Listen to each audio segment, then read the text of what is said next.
ઉપરવાસમાં પડી રહેલા ભારે વરસાદને કારણે હાલ વરસાદને પગલે પૂર્ણા નદીની જળસપાટી વધી છે। પૂર્ણાની સપાટી 30 ફૂટ સુધી પહોંચે તેવી શક્યતાઓ છે। શહેરના Shantadevi road, Kashiwadi road, ring road, Kamela Darwaja સહિત વિસ્તારોમાં પાણી ભરાયા છે।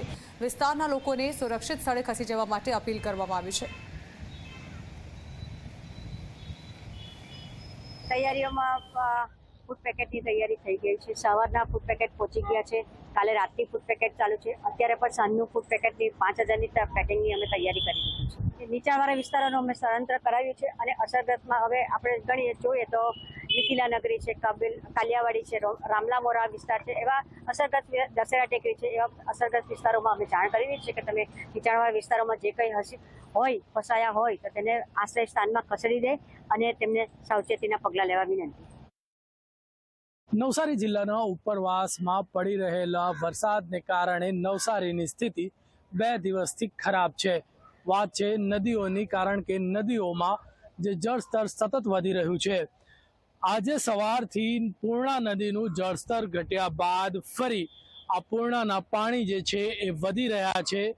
મહુવા પાસે પૂર્ણા 31 ફૂટ ઉપર પહોંચી ગઈ છે, જેથી નવસારીમાં પૂર્ણાની જે સપાટી છે એ 2 થી 3 કલાક બાદ 28 થી 30 ફૂટ થવાની સંભાવના સેવાઈ રહી છે, જેને કારણે નવસારી પાલિકા તંત્ર એલર્ટ થયું છે અને નીચાણવાળા જે વિસ્તારો છે, કાશીવાડી, ગદેવાન મોહલ્લો, રિંગ રોડ, કમેલા દરવાજા, ભેંસત ખાડા, રામલામોરા, આ તમામ વિસ્તારોના લોકોને સુરક્ષિત સ્થળોએ ખસેડવાની તૈયારીઓ કરી લેવામાં આવી છે। નવસારી ફાયર બ્રિગેડની ટીમ સાથે જ એનડીઆરએફની ટીમ પણ બોલાવવાની તૈયારી કરી રાખવામાં આવી છે, કારણ કે જો આ જ રીતે વરસાદ રહે તો સ્થિતિ બગડે એવી સંભાવના જો સેવાઈ રહી છે, જેથી તંત્ર જે છે એ એલર્ટ બન્યું છે। બીજી તરફ જે ડાંગ જિલ્લામાં સાપુતારા, આહવા અને વઘઈમાં 4 ઇંચથી વધુ વરસાદ ખાબક્યો છે, જેના કારણે જે પરિસ્થિતિ છે એ વિકટ બની રહી છે। અંબિકા જે છે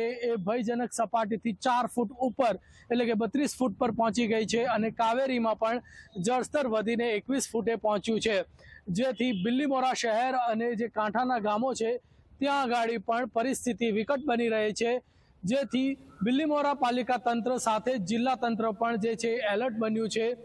લોકોને જો સુરક્ષિત સ્થળે ખસેડવા પડે તો એની તૈયારી કરી લેવામાં આવી છે।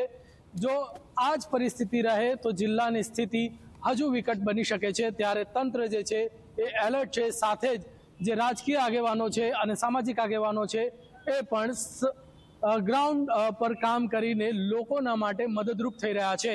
ધવલ પારેખ, ઝી મીડિયા, નવસારી।